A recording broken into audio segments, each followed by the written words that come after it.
I celebrated 65 with a family gathering. Nobody arrived. The following day, my daughter-in-law uploaded cruise images of everyone. Just grinned. She went pale when I gave her a DNA test when they returned. I appreciate your presence. To check how far my narrative has gone, remark the city you're viewing from and finish my story. My 65th birthday celebration took 3 weeks to prepare. 3 weeks selecting the right menu, preparing the dining room with flowers, and phoning everyone to confirm attendance. Elliot always thought I looked lovely, so I got a navy blue dress with small pearl buttons. Set for 8 at the table. Put my finest penmanship on cards. Elliot Meadow. Little Tommy turned 7. Sweet 5-year-old Emma. My sister Ruth, her husband Carl, and me at the head of the table where I could see everyone's expressions as we rejoiced. No one arrived by 6:30. I checked my phone 3 times, assuming I'd misread the time, but it was on my calendar. Dinner at 6 p.m. for birthday. I reminded everyone 2 days prior. My 7 call to Elliot went to voicemail. Then Meadow's phone. Same stuff. Same. Ruth never answered, which was surprising as she typically answers on the second ring. I surveyed the untouched dishes in my dining room. My candles from an hour ago were mostly out. The roast was cooling in the oven. I saw my lovely, uncut chocolate cake on the kitchen counter after spending all morning cooking it. Possible traffic. Something may have changed last minute. I told myself these things happen. Despite my tight chest and shaky hands, I knew they wouldn't arrive by 8 when. I slumped in my chair, glancing at the vacant chairs. It wasn't simply late, it was something else. Home stillness felt odd. Not serene, but hollow, like the home was holding its breath. I erred by checking Facebook. The top photo in my feed froze my blood. Meadow glows in white sundress. I hadn't seen Elliot smile so white in months. Behind them, the ocean seemed eternally blue. The caption said, "Mediterranean living at its best. Many thanks for our wonderful family vacation." Scrolled through more photographs. Tommy and Emma making sandcastles on a beautiful beach. Ruth and Carl had cocktails at an attractive ship's bar. Everyone attended. Everyone but me. As I waited, the photographs were posted an hour earlier. They were hundreds of miles away, drinking champagne and laughing at a cruise ship sunset supper. Something cracked in my chest. Not break, crack like lake ice when temperature lowers too rapidly. Everyone planned this. Meadow planned a family trip for my birthday that excluded me and convinced everyone to go. Even Ruth, my sister, who helped me choose party decorations last week. It burnt my eyes to look at the photo. Meadow's brilliant smile seemed victorious. She was where I should have been, in the middle of my family, surrounded by my loved ones. The phone buzzed. Text from Elliot. "Sorry, Mom. Forgot to say we'd be away this week. Meadow planned an unexpected vacation. However, happy birthday." I forgot. Almost like you neglected to inform your mother about a Mediterranean cruise. Like scheduling it on my birthday was a coincidence. I cautiously placed the phone, scared I might fling it against the wall if I held it longer. Now the roast was cold. My robotic steps took me to the kitchen and switched off the oven. I felt like I was seeing myself from outside my body, watching this unhappy woman in her navy blue dress clear up the unwanted supper. I refrigerated the cake in plastic, blew out the candles. In the peaceful house, clicking one dish against the others while loading the excellent china back into the cabinet sounded too noisy. The game we were playing was unclear, but Meadow had won something tonight. I only knew that I felt invisible for the first time in 65 years. Deleted, not simply ignored. The dark glass reflected my reflection as I turned off the dining room lights. I seemed shrunken.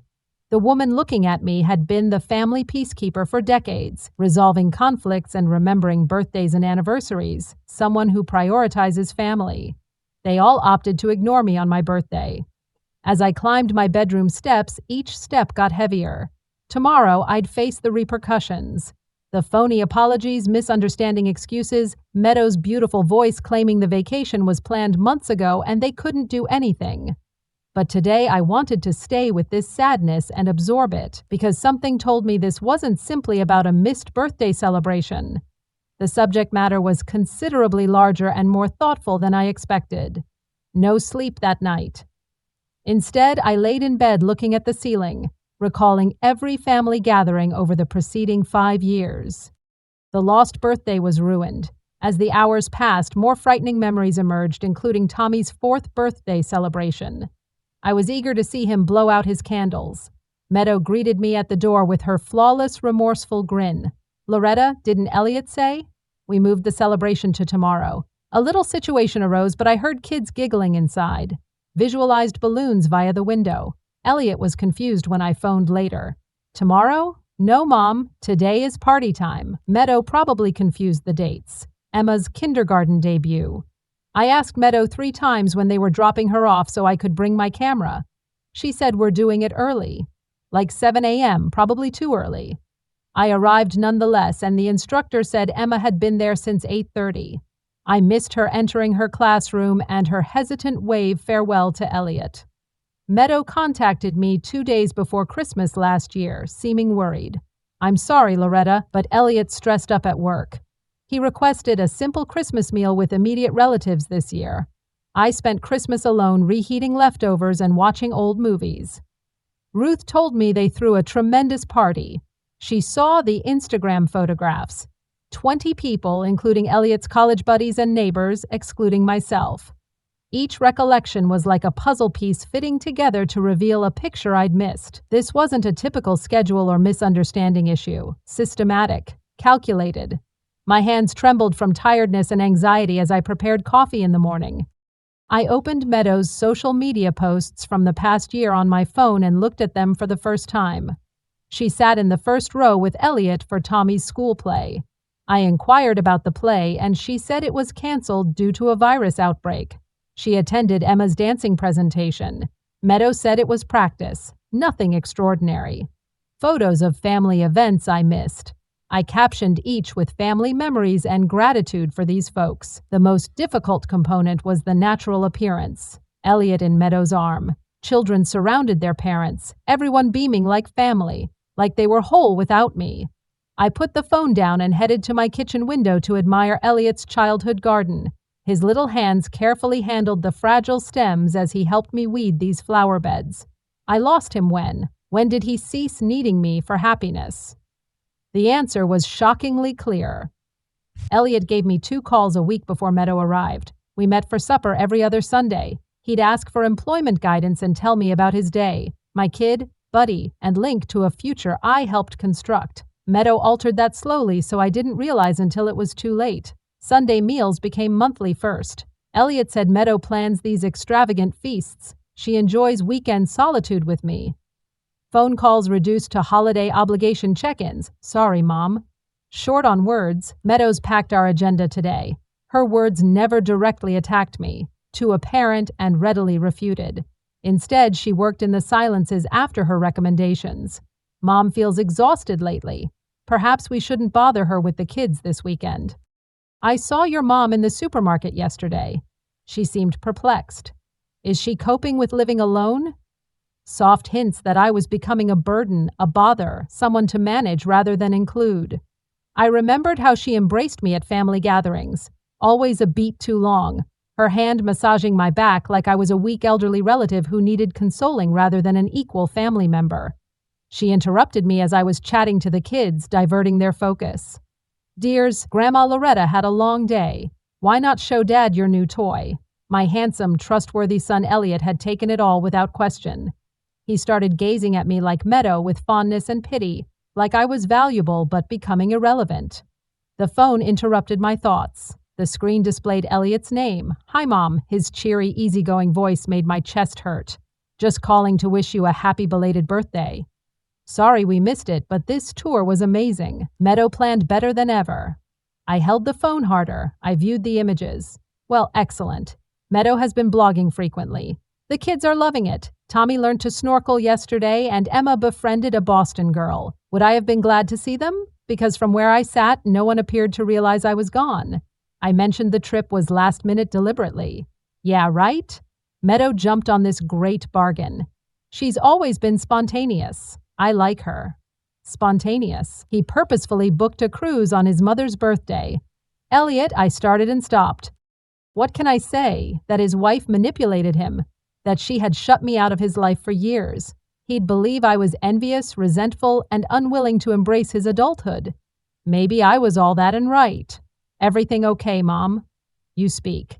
After closing my eyes, I felt the weight of all those missed moments and times I was deleted out of my family tale. I'm okay, honey, just exhausted. Get some rest. I vow we'll do something special next week to make up for missing your birthday. Elliot repeated his pledge that Meadow would breach. After hanging up, I sat in my kitchen for a while, watching the light transition from morning to afternoon. I considered the future. More birthdays alone. Missed more grandchildren's milestones. More family images with my absence so total it felt like I never existed. I felt orphaned for the first time since my spouse died 8 years ago. Possibly worse than death. By methodically erasing my place in my only family. But when my fury burned brightly in my breast, I recognized something else. I wouldn't disappear quietly. If Meadow intended to play, she chose the wrong opponent. Elliot was raised by me after his father fled. I worked 2 jobs and sacrificed my goals to give him every chance in college. I wouldn't give up my place in this family without a battle. I needed to know what I was battling. It was Tuesday morning. I was still in my robe, drinking my second cup of coffee and glancing at the stack of thank you cards I'd ordered for a birthday party that never materialized, when the doorbell came 1 week later. The sound shocked me. No one was expected. I seldom had surprise visits in my carefully planned social seclusion. Through the peephole, I saw an unfamiliar man, possibly mid-40s with black hair and severe stress lines around his eyes. He was well-dressed but rumpled from travel. He buried his hands deep in his coat pockets and looked about uncomfortably as if he wasn't supposed to be there. I almost didn't reply. After the cruise event, I didn't want solicitors, missionaries, or whatever this individual wanted. I was intrigued by his posture, as if he were amassing bravery to stand on my doorstep. "Can I help?" calling through the door. "Mrs. Patterson?" He spoke cautiously. "Elliot's mother, Loretta Patterson?" Chest constricted. What made this stranger know my son's name? Who asks? After a minute, he said something that chilled me. "My name is David Chen. I need to discuss Meadow." The chain was fastened when I carefully opened the door. "What about Meadow?" David Chen seems more anxious up close. He had black bags under his eyes and shaking hands from not sleeping in days. "It'll sound insane, Mrs. Patterson. However, my son may be residing at your son's residence." The chain became heavy in my hands. "Tommy, what are you discussing?" After he said, the name hit me hard. The 7-year-old brown-haired child has a chin scar from falling off his bike at 4. My mind raced as I watched him. Tommy had chin scars. Elliot told me about the bike accident and how they rushed him to the ER, worried. How would this stranger know? I said, "I think you should come in." David Chen sat on my couch, ready to leave. I offered him coffee, but he shook his head, his fists gripped firmly in his lap and his knuckles white. "No idea where to start," he said.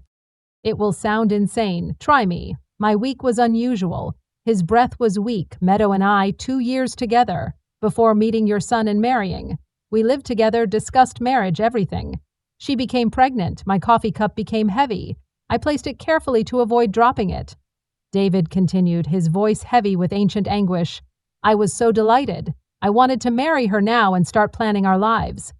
Meadow kept delaying me. She wanted time to ponder before taking such a significant move. She disappeared when I got home from work. Just gone. Her things, everything. It was as if she'd never lived there. Did you seek her?" "Yes, I did. Reported missing individual for months. I hired a private investigator and posted on all social media. Nothing. She seemed to evaporate. Face rubbed with both hands. The investigator urged me to quit. Said, some don't want to be found. I was becoming ill. How is this related to Tommy? I spotted Meadow and a guy who looked like me at that age while strolling downtown for lunch at a seminar in Sacramento 3 months ago. He has the same eyes, chin, and focused head tilt. I tracked them 3 blocks. Mrs. Patterson, I saw that kid and knew. Surely he was mine. It seemed like the room was spinning. Tommy is your son? Think he is. Meadow left me at 2 months pregnant. The baby would be Tommy's age if she carried it to term. David took his phone from his jacket. See this. He showed me a snapshot of himself as a 6 or 7-year-old. The Tommy likeness was obvious. The same dark eyes, obstinate jaw, and little gap between his front teeth that Tommy usually tried to disguise when he smiled. My hands shook. Could be a coincidence. Many kids look alike. I told myself that, but then I dug. David spoke harder and more determinedly. Another, better investigator was recruited. Meadow Martinez. BDU, that's not her true name. Margaret Winters is her true name. She's done this before. Had done what? Left when things got difficult. Left men for asking too many questions. The investigator located Mrs. Patterson and 2 other males who had similar interactions with her, abruptly like she never existed. With focused gaze, David leaned forward. She may have left him pregnant, according to one. It felt like drowning. Why are you telling me? Why now? Because I've been watching from afar for 3 months, trying to determine if I could destroy a child's life based on assumptions and coincidences. Cracked voice. But then I saw your cruise pics. The joyful family vacation, laughing and smiling. What I realized made me ill. What? None of the photographs showed you. Mrs. Patterson, I checked Meadows' social media. Hundreds of family, birthday, and holiday photos. Tommy and Emma are everywhere. Elliot, your kid, is in most. You're hardly there, like you're being erased from your family's history. Truth hit me like a punch. I considered all those missed events, last-minute alterations, and convenient miscommunications. All those times I felt like an outsider watching my family. David continued, recalling his Meadow experience. How she cut me off from friends and relatives late on. She made me feel like I was overly demanding and clinging. How she convinced me that my loved ones didn't comprehend our connection.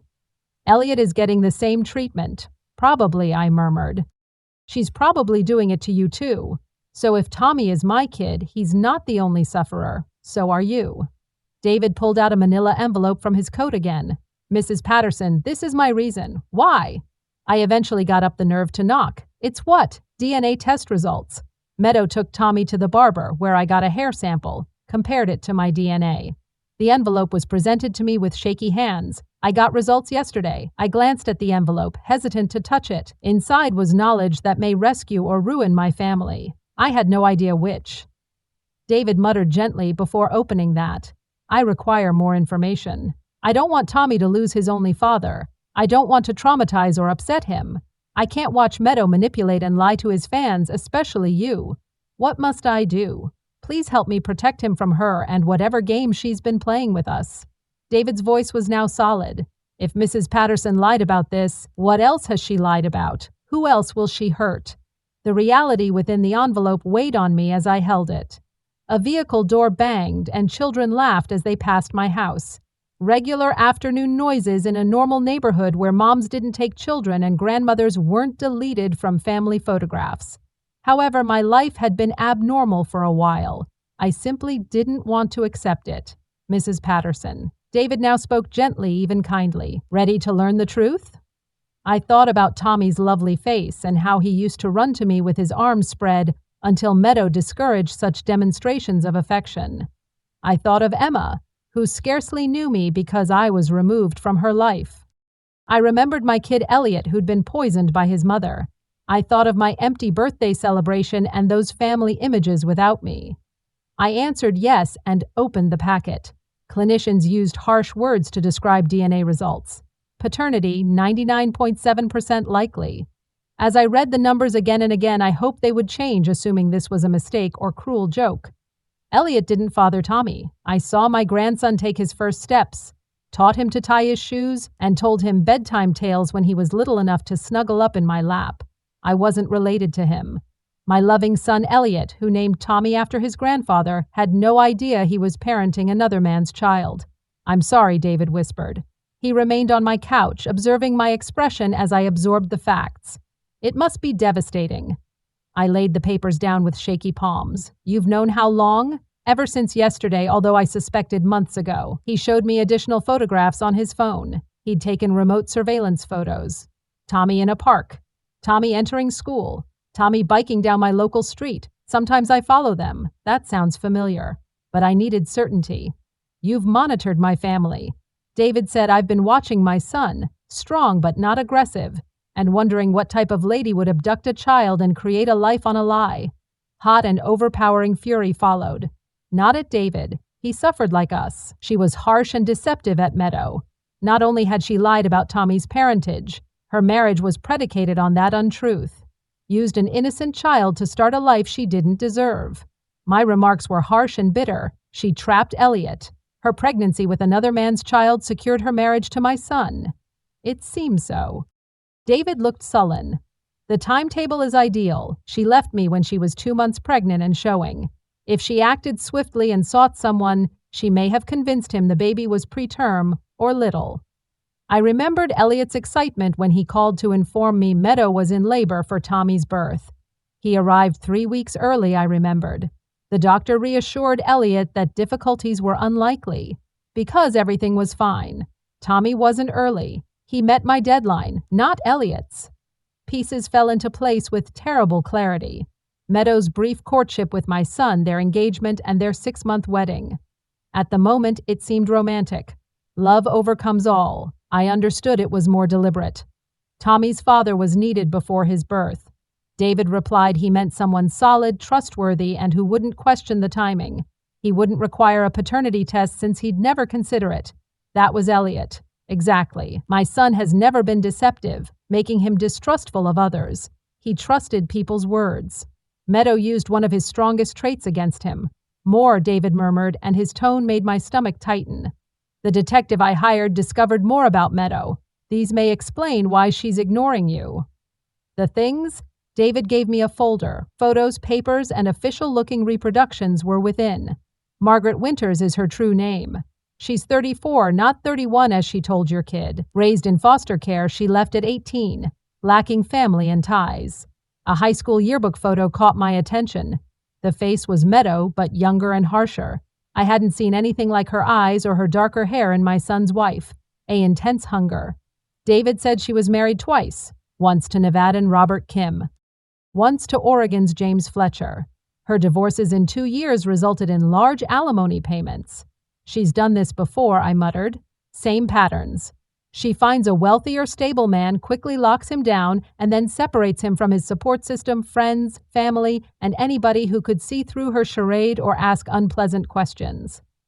I considered how Elliot's college pals gradually stopped visiting when he married Meadow, his alienation from coworkers, how he hardly discussed his job except to lament its hardship. He became increasingly dependent on Meadow for social contacts, emotional support, and everything. He's been isolated by her, I added. The biggest danger to her authority is you. Mothers see things others miss, asking inquiries. They recall events before her. David leaned forward, fervent. Mrs. Patterson, she needed you gone. Eliminated, not remote. Hence the birthday party sabotage. Hence the missed events and miscommunications. She's preparing your family to live without you. I gasped at its harshness. But why? Why exclude me if she had Elliot and he thought Tommy was his son? Because you witnessed the chronology. You recall their meeting, her pregnancy, and Tommy's birth. If you had asked questions and compared dates, you could have found out. David's voice was calm but confident. She needed you irrelevant before you were dangerous. I quickly rose up and headed to the window to observe Tommy's bike learning street. I cheered for, bandaged his knees, and celebrated every milestone with this youngster. He was the same nice, hilarious, clever kid. But everything about his family role was a sham. What about Emma? I inquired, fearing a response. Emma appears to be Elliot's daughter. Born 2 years after Tommy while Meadow and your son were together. But Mrs. Patterson. David paused. What? Emma's birth may have been planned to prevent Elliot from questioning Tommy's parentage. Having a biological kid with Meadow would help him believe Tommy was his. It would strengthen their bond. Felt nauseous. Every aspect of my son's marriage, family, and existence for the past 7 years was planned by a lady who regarded him as a resource to exploit. She also manipulated unsuspecting youngsters. Does Tommy not know? I requested. Of course not. 7 years old. He's always considered Elliot his father. Emma doesn't know either. She believes her older brother looks strange. Adults should challenge these things, not kids. I now saw why Meadow had fought so hard to make me insignificant. A grandma who was truly involved in her grandchildren's life may observe that Tommy looked nothing like his alleged father and start asking questions about familial resemblances and genetic features that didn't stack up. David, I spoke slowly. Why did you tell me now? You may have requested a paternity test, sued for custody. Involve me, why? He stared at his hands for a while. I discovered something after seeing those cruise images. My connection with my son isn't simply ruined by Meadow. She's wrecking yours. She'll keep hurting others if we don't stop her." "You mean what?" "Elliot is becoming more dependent on her as she withdraws from his friends and coworkers. Her kids learn that he's the only important parent. I seldom hear Tommy mention you while I observe them in the park, like she's deleting you from his mind." That fact hit me hard. Tommy has changed in recent months, I thought, how he stopped racing to embrace me when I visited. He started asking Meadow for permission before talking to me. I felt he was maturing and becoming independent. It may have been something else. David said she'll dump Elliot. Just like she abandoned me, she dumped her prior spouses. Her first step is to ensure he has nothing but her and the kids, no family, friends, or support. When she leaves, he'll be alone. I closed my eyes and saw my son's future. Isolated, abandoned, and certainly broke if Meadow was as calculated as she seemed, and the youngsters caught in the center were utilized as pawns in a game they didn't realize. "Want me to do what?" I requested. David got up and got his documents and photographs. "Help me rescue our family, both of us. Because we are, Mrs. Patterson, family. Despite not sharing DNA, you're Tommy's grandma in every way. I won't let Meadow destroy that, because she's frightened of the truth." He gave me his contact information on a business card. Think about it briefly. "Meadow will look for signs of you being a problem again when they return from their trip in a few days. Our action must be swift." I stared at the business card and held the DNA results in my living room after David departed. As afternoon turned to dark, the home felt quieter than ever. Finally, the stillness wasn't empty after months, feeling like the calm before the storm, because Meadow Martinez, Margaret Winters, or whatever her name was, made a crucial error. She felt she could wipe me from my family's history. I hadn't left. I wouldn't leave after discovering her true nature. 3 days after the family returned from their trip, I contacted Elliot. My voice was honed. My mind had practiced this discussion 100 times. "Hi, honey. I suggested we have supper together this weekend. I need to talk to you and Meadow about something serious." The other end paused. "Mom, everything okay? Your tone is serious. No problems. I think we should have a family chat about ourselves and our future. I thought about you while you were away." Another lengthier pause. Meadow's voice was in the background, but I couldn't understand it. Elliot returned with a more cautious tone.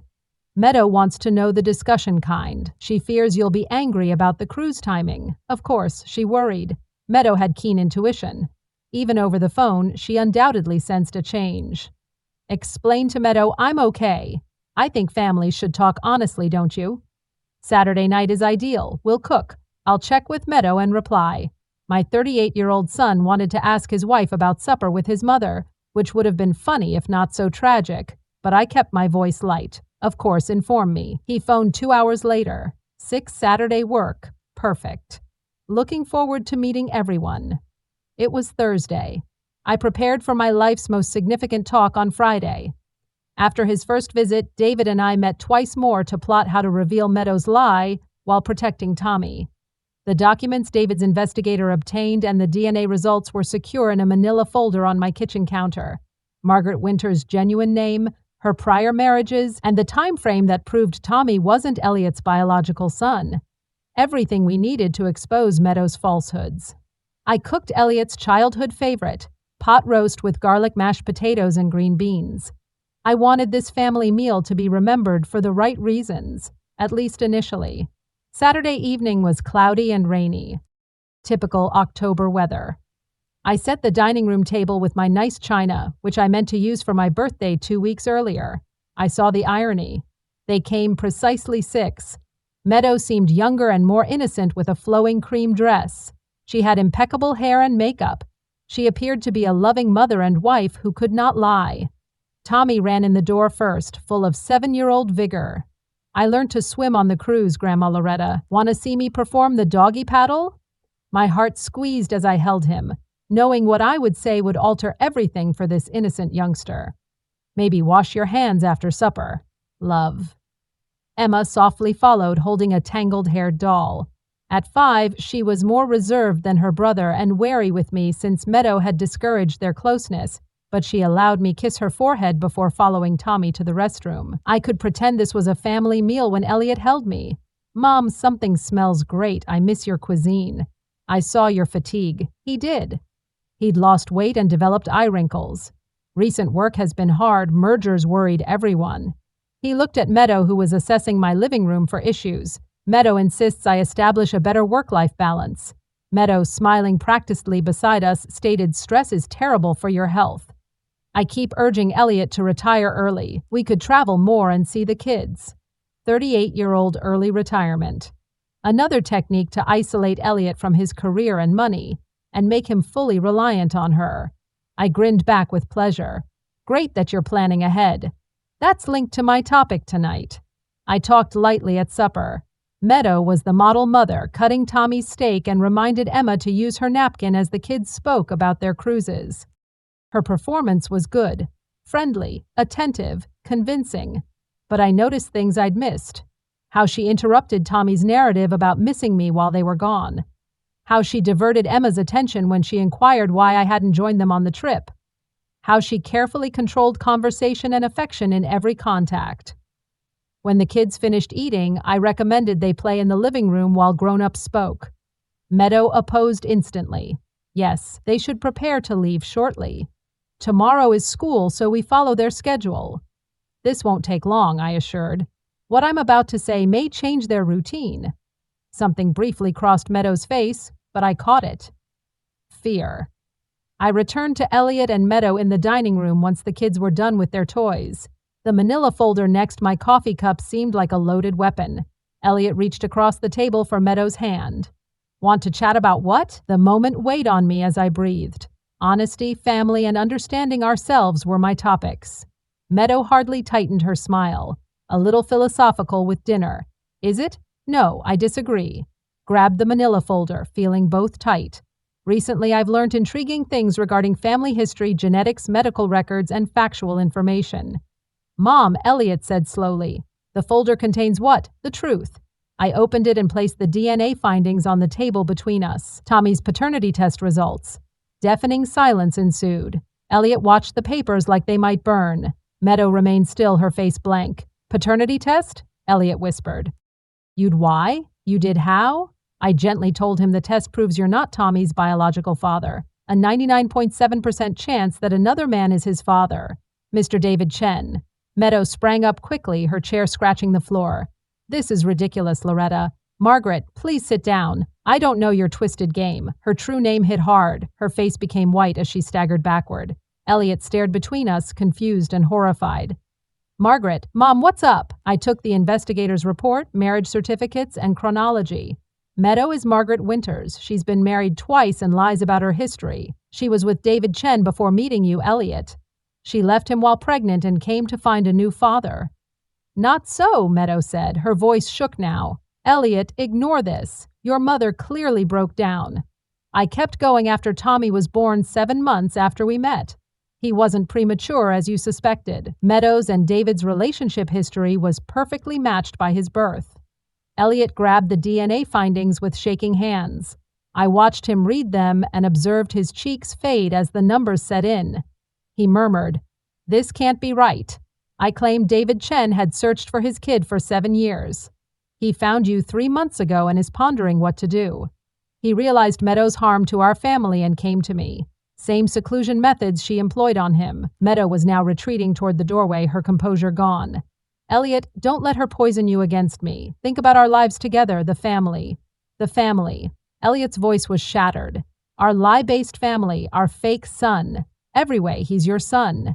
You reared him, you adore him. Lie-based. Elliot smashed his fist on the table, bouncing plates. Everything, Meadow. Everything was a lie. Children laughed in the living room, bright and innocent. Tommy and Emma enjoying games, unknowing that their world was about to collapse in the next room. "There's more," I said, pulling up Meadow's marriage documents. She did it previously. She found guys, married them fast, secluded them from their families, and moved on when she wanted. "Elliot, you're not her first victim. You're the most successful." Looking at the materials, Elliot breathed shallowly and quickly. "The cruise," he said abruptly. "Your birthday. That wasn't a coincidence?" Meadow was silent, but that was enough. "Your plan was purposeful. You made sure Mom was alone on her birthday while we had fun without her. Your goal was to harm her. I desired family safety," Meadow began. From what? From Mom, from the woman who loved and raised me and never injured anybody. From someone who would discover the truth, I whispered. This is about that, Elliot. The missed occasions, last-minute alterations, and increasing alienation from friends and family. Meadow had to separate you before you asked questions she couldn't answer. Elliot regarded his wife who lied about everything, based their lives on lying. Any of it real? Do you adore me? Was I merely convenient? Meadow didn't respond for the first time in my memory. No slick deflection, manipulation, or well-crafted rejoinder. She remained mute and exposed. We learned everything from that quiet. Tommy called from the living room. Can we get ice cream, Dad? Elliot closed his eyes and shed a tear. I tell them what? He whispered. What do I tell the kids? We'll sort it out, I murmured, taking his hand across the table. As a family. Tommy is still your kid in all ways. That's constant. His biological father loves him and wants to be involved. If we manage this well, it may be beneficial. Meadow turned toward the door, but I yelled. Margaret. She halted but didn't turn. This time David won't disappear, and neither am I. If you run with the kids, we'll locate you. We won't let you manipulate or mistreat these youngsters to protect yourself. You no longer rule this family. She left without saying a word, leaving children playing and 7 years of deceit. First time in months, I didn't feel like I was losing my family, feeling like I was getting it back. About 6 months later, I was fixing Sunday supper in my kitchen when Tommy opened the front door and said, Grandma, we brought dessert in here. Love. At the sound of little feet rushing toward me, I yelled back happily. Tommy came through the kitchen doorway with a bakery box nearly too huge to hold. Emma followed him with a little bunch of daisies, walking more carefully. She timidly held out the flowers for you. Your favorite color is yellow, remarked Dad. I knelt to take the bouquet and hugged her. She returned the hug. They're perfect, honey. Thank you. Elliot entered the doorway looking healthier than in years. His weight from Meadow's dying months had returned, and his eye stress lines had eased. Behind him was David, still hesitant at family gatherings but adjusting to our tricky new dynamic. Elliot kissed my cheek and said something smells amazing. Is that your signature apple pie? I claimed Tommy requested it, ruffling his hair. Served with mashed potatoes and your old chicken recipe. The herb-filled one? Tommy's eyes sparkled. I agree with Daddy. That's my fave. The youngsters were resilient enough to adjust to his easy style of calling Elliot and David Papa, but it took some time. Tommy named Elliot Daddy and David Daddy Dave, but Emma understood that Tommy had 2 fathers like some of her friends had 2 residences. David placed a bottle of wine on the counter, cautiously maneuvering in Meadow's space. How can I aid? I said, set the table. The dining room cabinet holds fine china. It took months to get here. After months of family therapy, cautious chats with the children, and legal processes, Meadow voluntarily gave up custody to avoid fraud charges. As she did 7 years before, she had vanished from David's life. But this time, she left the kids. Transition wasn't simple. Tommy was shocked and devastated by his mother's unexpected absence. Despite her machinations, Emma was attached and worried, scared more loved ones might go. All of us had tears, tantrums, and restless nights. There was also healing. Elliot returned to Meadow's residence, but suddenly everything felt different. The secretive, cagey atmosphere was gone. David rented an apartment 10 minutes away, close enough to be part of daily life, but remote enough to ease adjustment. Tommy pulled my apron, calling me Grandma. Can I reveal something? I knelt before him. Yes, you can. I'm delighted you found Daddy Dave, he muttered, covering his mouth. I have the most fathers in class. Love for this courageous youngster who turned a difficult situation into pride filled my heart. Sweetheart, I'm glad. I'm happy Mommy Meadow left, he said gently. She was usually furious. It crushed my heart that a 7-year-old noticed family conflict. But it also comforted me we'd chosen well. Children understood more than adults thought, and Tommy could feel his mother's manipulation even if he couldn't define it. While the kids spoke about school and friends, the grown-ups chatted spontaneously at supper. Tommy got his first goal in his recent soccer game, David told us. Elliot shared Emma's dancing class enthusiasm. We began to speak like relatives, perhaps unconventional but authentic, unlike Meadow's meticulously choreographed version. Elliot added, My lawyer called yesterday as we cleaned the dinner dishes. The divorce is final. How about that? I requested. Watching Tommy assist David load the dishwasher, he was quiet, mainly relieved and thankful it's finished without additional kid harm. Any regrets? Ending the marriage? No. About not recognizing the truth sooner? Shrugging. Maybe I'll always regret that. We lost how much time? She hurt you how much? Especially. His shoulder was pinched. You can't blame yourself for trusting a loved one. Elliot, that's not a defect, just being human. David dried his hands on a dish towel at the counter. Any word from her? Elliot said nothing.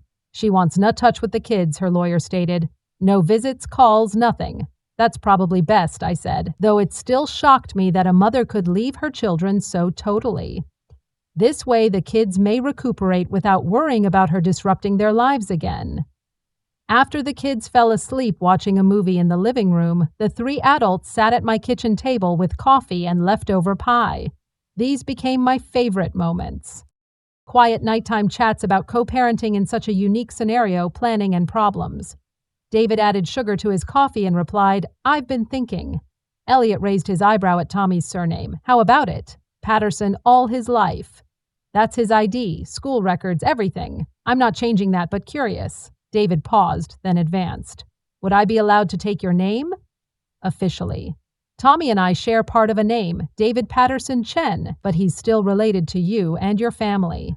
The considerate, well-crafted gesture to acknowledge everyone's role in Tommy's life brought tears to my eyes. Elliot was dumbfounded. You do?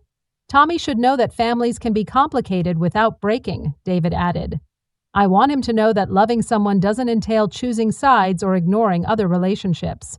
Elliot shook David's hand across the table. Perfect, I think. As the evening ended and David prepared to take the kids to his apartment for their weekly overnight visit, I took him aside. Thanks, I whispered. For what? To save my family. Thanks for telling me the truth when it would have been simpler to disappear. David paused as Tommy grabbed his rucksack and beloved stuffed animal. When I arrived at your door, I knew. I lost more than my son. Losing your family, too. Meadow was separating us piece by piece, but we stopped her. We did. He grinned. For the first time since we met, it totally covered his eyes. We constructed this instead. I looked around my house at the children's artwork on the fridge, Emma's abandoned sweater on a chair, and the family photographs that now included David and mirrored our reality. After Elliot married, it wasn't the family I expected. However, it was far superior to Meadow's lifeless performance. After everyone went, I sat in my living room with tea and thought about how much my life had changed since that horrible birthday 6 months before. The vacant house that felt like a tomb now echoed with family life. Children's laughing, David's meticulous family tradition queries, Elliot's relieved talking about his future. Elliot texted my phone. Mom, thanks for supper. Kids want to do this every Sunday. I told them Granny decided. Every Sunday sounds great, I said. Families do this. His reply was immediate. Yes, actual families do this. I put the phone away and gazed at my side table's framed portrait, photo from last month's zoo visit. All 5 of us surrounded the elephant enclosure. Tommy rested on David's shoulders as Emma gripped my hand.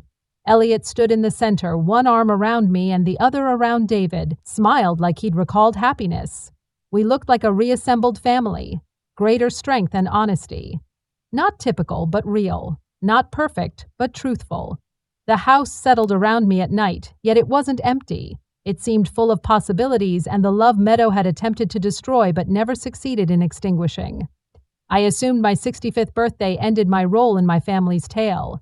Instead, it started a new chapter, a world where love was unconditional, truth was more important than appearance, and grandmothers had to defend their grandchildren from even their mother. Tomorrow was Monday, so Tommy had soccer practice and Emma danced. David picked up Tommy and Elliot took Emma, returning here for schoolwork and dinner. Meadow would have controlled and orchestrated this pattern, but it now flowed spontaneously from our true caring for each other. I thought about the woman who sought to delete me from my family's existence as I turned out the lights and went upstairs. Meadow was likely creating a new identity, tale, and family to manage. She left something she could never replace. Love between those who fought instead of giving up. We learned what not to be from her. In doing so, she helped us become our true selves. At least I owed her a twisted thanks for that. But ultimately, I felt sad for her. Her true family was within reach. Complex and flawed, yet genuine. She dropped it for the shallow satisfaction of control, her loss, our gain. I returned home after months of feeling like a ghost. Now I'm wondering about you who heard my narrative. If you were me, what would you do?